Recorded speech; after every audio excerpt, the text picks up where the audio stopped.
Home. When you hear this word, what comes to your mind?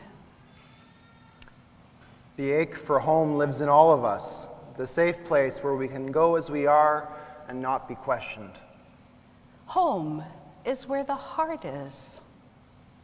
Those who love me will keep my word, and my Father will love them, and we will come to them and make our home with them. Home is where you are truly safe. It is where you can receive what you desire. We live in a country of great abundance, of unprecedented growth, and of prosperity where everyone should find a home. And yet, around 400,000 people are without a healthy place to live in Canada, and there are close to 43 million forcibly displaced persons worldwide. Which one of us has not turned away from a homeless person on the street?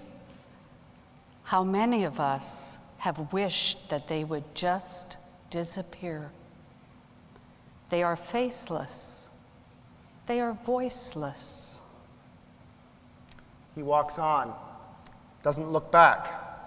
He pretends he can't hear her, starts to whistle as he crosses the street, seems embarrassed to be there. Tonight, we hope to put a face to homelessness and to give a voice to the homeless and the precariously housed by sharing stories that bring to light the challenges far too many face in our society. For as Jesus said of us, seeing they do not perceive, and hearing they do not listen, nor do they understand. I'd like you to meet Jennifer. Hello, my name is Jennifer. I am 35 years old, and I have a degree in engineering. I had a good job until I was diagnosed with schizophrenia 10 years ago. After that, my life went downhill fast. I lost my job. It's hard to work when you're so sick. The voices in my head are too distracting and destructive, and I often become suicidal. So for several years, I kept getting jobs and losing them, until finally, no one dared to take a chance on me. I ended up on the street and in a shelter. I gradually lost touch with my family because it is too upsetting for them to see me this way. I feel invisible.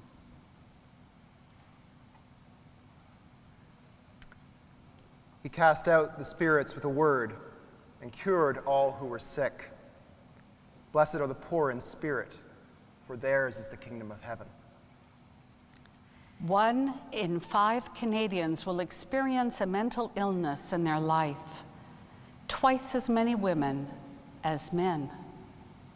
Mental illness affects people of all ages, education and income levels, and of all cultures. People with mental illnesses remain homeless for longer periods of time and have less contact with family and friends. They encounter more barriers to employment and tend to be in poorer health.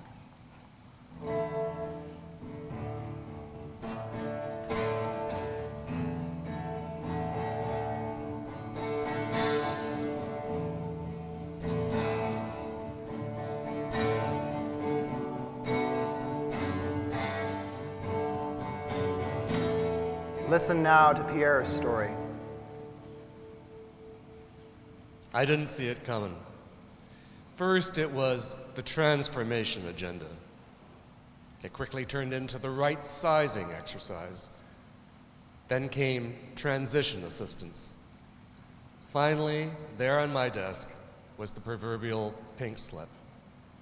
It came with a severance check that barely covered our house payments for a year, 2 sessions with an outplacement agency, and vague assurances of rehiring when times got better. I soon learned that there were not many jobs out there for a 53-year-old middle manager, much less for one without the skills and qualifications of the modern economy. Denial and anger gave way to depression. Savings were depleted.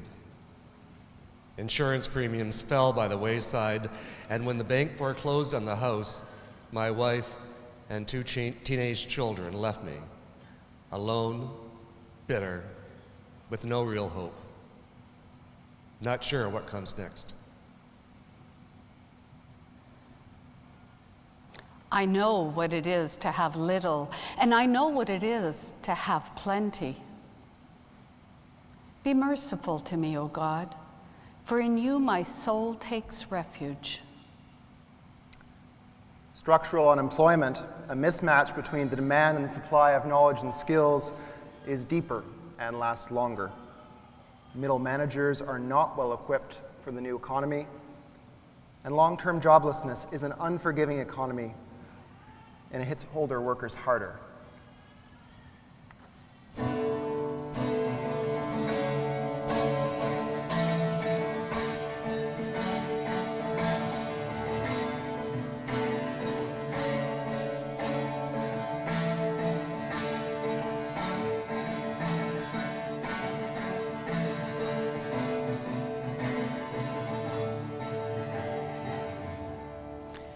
Perhaps you've met someone like Ashley.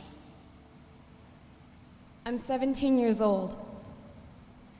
I left Burns Lake and went to live in Vancouver after I got sick and tired of being with the family that adopted me.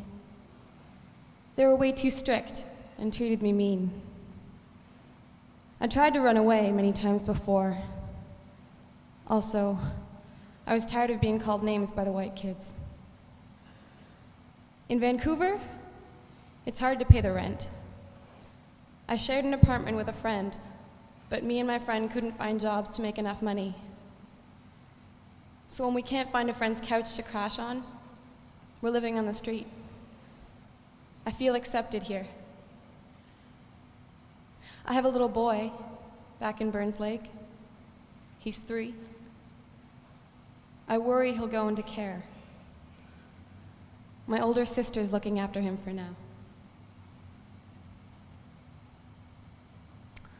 Foxes have holes, and birds of the air have nests, but the Son of Man has nowhere to lay his head.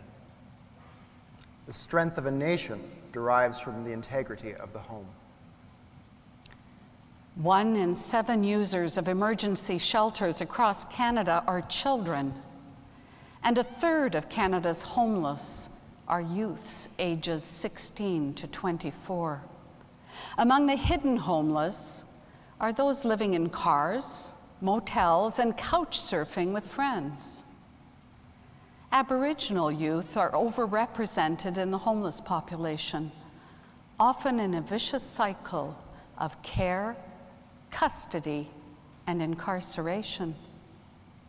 In 2002, the government of British Columbia and Aboriginal leaders signed the Tsawwassen Accord, beginning a process of transferring child and family services back into the hands of Aboriginal communities.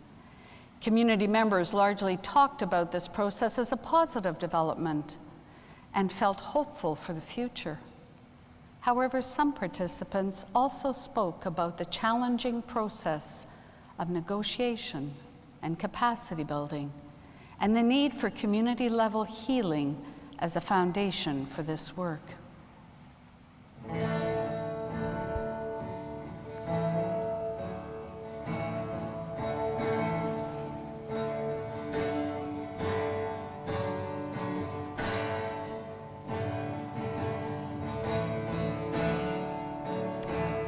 Perhaps the Jones family lives next door. Keeping up with the Joneses should not be difficult. We are a hard-working, 2-income family with 3 children under the age of 12, but we can barely make ends meet.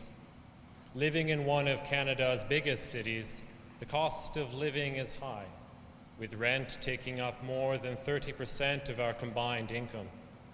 Childcare, transportation, clothing, and healthcare options take up a good chunk of the rest, leaving little for food much less nutritious options. We found a small 2-bedroom row house through the local social housing agency, but it is in poor shape, showing not only its age, but lack of investment over the years. Homes On Homes would give it a failing grade. As for the neighborhood, well, let's just say that it is rough. Our families help out as best they can, and our church and the local food bank give us a bit of a hand. But the future seems bleak, and what hurts most is to see our kids suffer as a result. For you have been a refuge to the poor, a refuge to the needy in their distress, a shelter from the rainstorm and a shade from the heat. Feed my sheep. 1.5 million households in Canada live in core housing need, costing more than 30% of their household income. Food banks have seen a dramatic rise in demand and cannot always meet the need. There is a serious shortage of affordable housing for low-income individuals and families, especially in the rental sector. The number of new units needed annually far surpasses the number built. Child poverty in Canada is growing, with serious consequences for their health, their development, and their future economic prospects and employment. It also takes a toll on the country's economy and its capacity to grow.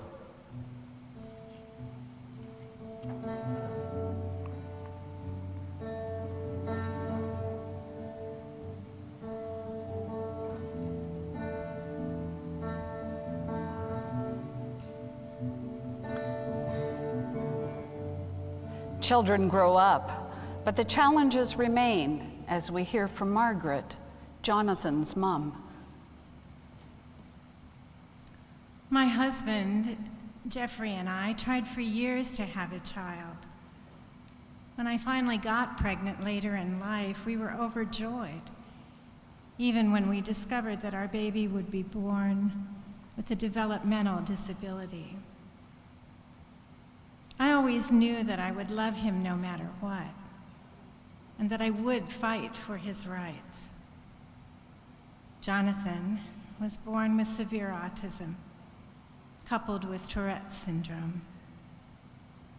In his early school-age years, there were resources to help us cope and give him some semblance of a normal life. But now he's 25 years old, and those resources have dried up. Jeffrey and I are approaching our 70s. We're no longer working. And we have limited financial ability or physical energy or strength to address his needs. As we approach these last stages of our lives, we worry about him and who will take care of him. The options for placing him in a home are very limited. In desperation, we left him on the doorstep of a governmental agency. We feel gutted, but we really don't know what else to do. Once we deeply trust that we ourselves are precious in God's eyes, we are able to recognize the preciousness of others and their unique places in God's heart. When you give a banquet, invite the poor, the crippled, the lame, and the blind. A 2006 survey revealed that learning disabilities in children included chronic conditions and developmental challenges with longer-term effects.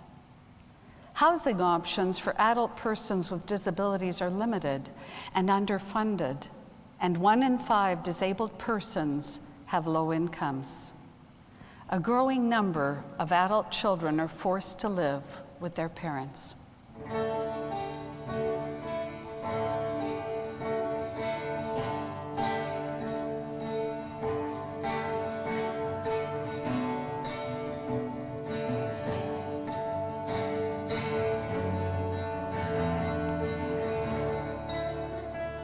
At the other end of the age spectrum, we find Louise. I should have died years ago.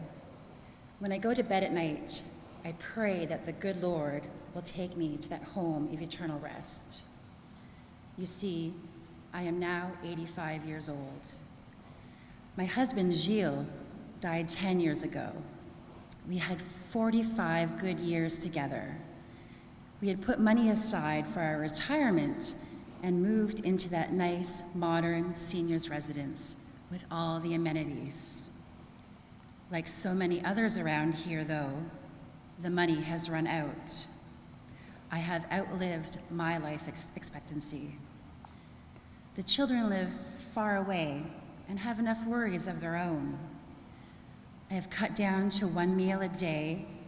I scrimp on some of my medications to save a few dollars.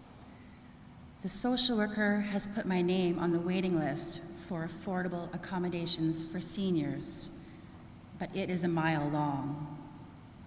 Will they put me out on the street? The uncertainty is killing me. If only it would. Gray hair is a crown of glory. Life expectancy in Canada has gone from 50 years at the turn of the 20th century to 81 in 2009. It has increased by a decade in the last 30 years, living longer. Low interest rates and the financial crisis have reduced the cumulative wealth of many retirees, living poorer. The Ontario Nonprofit Housing Association reports that 39,463 seniors were on waiting lists for affordable housing at the end of 2011, and Food Banks Canada reports a growing number of seniors as recipients.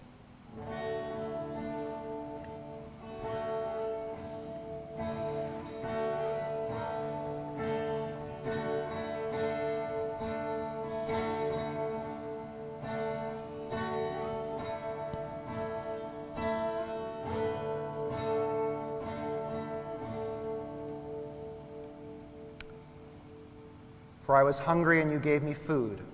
I was thirsty, and you gave me something to drink. I was a stranger, and you welcomed me. I was naked, and you gave me clothing. I was sick, and you took care of me. I was in prison, and you visited me. Truly I tell you, just as you did it to one of the least of these, you did it to me. Tonight, you have seen some of the faces of homelessness in our midst. Through their voices, you've heard their stories. Their stories could well be our stories. Ask any Albertan. Their vulnerabilities are also ours. Garrett Keitzer writes, "To share bread with the hungry is to love one's neighbor, but to share moral agency is to love one's neighbor as oneself. It is to give help in the fullest sense, that is, to place the privilege of helping in another person's possession." The Joint Declaration on Homelessness and Affordable Housing calls us to learn, to raise awareness, to act, to advocate, and to pray. Together for the love of the world, Lutherans and Anglicans will work with and through you, and in close partnership with Citizens for Public Justice, Dignity for All, the Canadian Alliance to End Homelessness, and the Multi-Faith Housing Initiative, amongst others, to transform the Joint Declaration into a living document. Over the past year, we've worked actively to engage all levels of government to address the issue of homelessness and affordable housing. Anglicans and Lutherans have joined with others to support legislative proposals to address these pressing needs, and we are building constructive relationships with decision makers in Ottawa and elsewhere. The recent federal budget offered some encouraging signs, but there is still a long way to go. From our informal surveys, we know that Lutherans and Anglicans are already involved actively in their communities across Canada to address homelessness and affordable housing. As we move forward, we want to hear about your ideas, your programs, and your dreams. We invite you to fill out the brief questionnaire, that's the green sheet that's on your tables, to help discover new ideas to revisit some old ones, to find models to emulate, and to explore possibilities for cooperation and for collaboration. We want you to help us build a network. We also want you to bring these forward at the end of the presentation. Please place them in the baskets. They will be with Archbishop Fred and with Bishop Susan at the head table and on the way out at the end of this presentation. These baskets will also be available at the Citizens for Public Justice display throughout Joint Assembly. There you can learn about upcoming campaigns, including a postcard initiative to encourage Premier Wynne of Ontario to place housing at the top of the agenda for the July meeting of provincial premiers in Niagara Falls. Now, for the next 20 minutes or so, we invite you to reflect on the following 4 questions at your tables, either with the person sitting next to you or as a broader table discussion. What does home mean to you? What do these faces of homelessness and the voices of the homeless evoke within you? How might we, together for the love of the world, respond to the gospel call as individuals, as communities, and as the church? Is your community, congregation, engaged in addressing this need? Tell us how. And if not, how might it do so? And in that, I encourage you to fill out the green form and place it in the baskets of faith and hope. And please note, it's two-sided.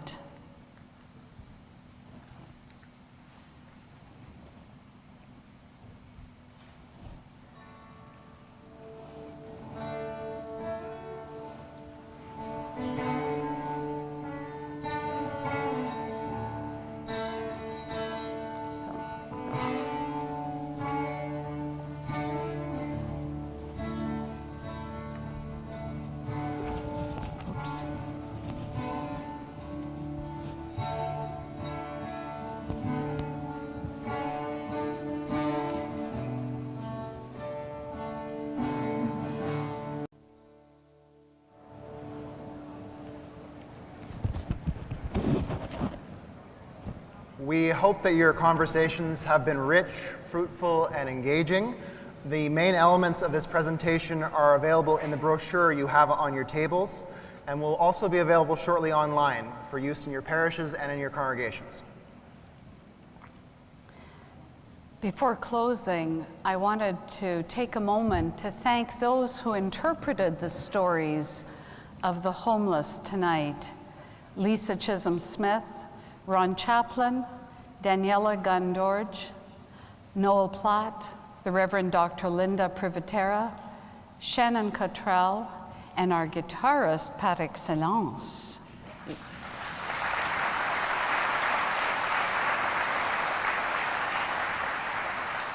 And he does have a name other than guitar par excellence, and it's called Zack Ingles. Thank you, Zack.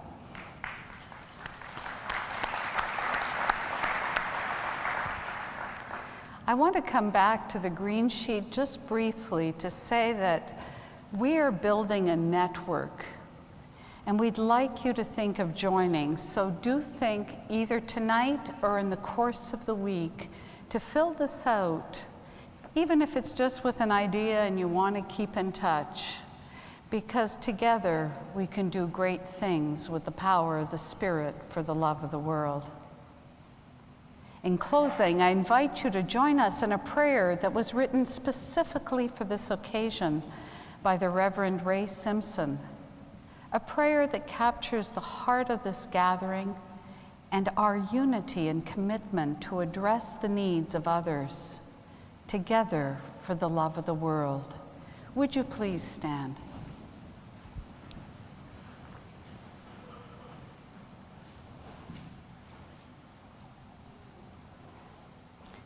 Heavenly One, who, although homeless at your birth, made your home with us on earth, and thus marked each with divine dignity, imbue us with your mercy, inspire us to offer each of your children a safe home, that we may live on earth as they do in heaven.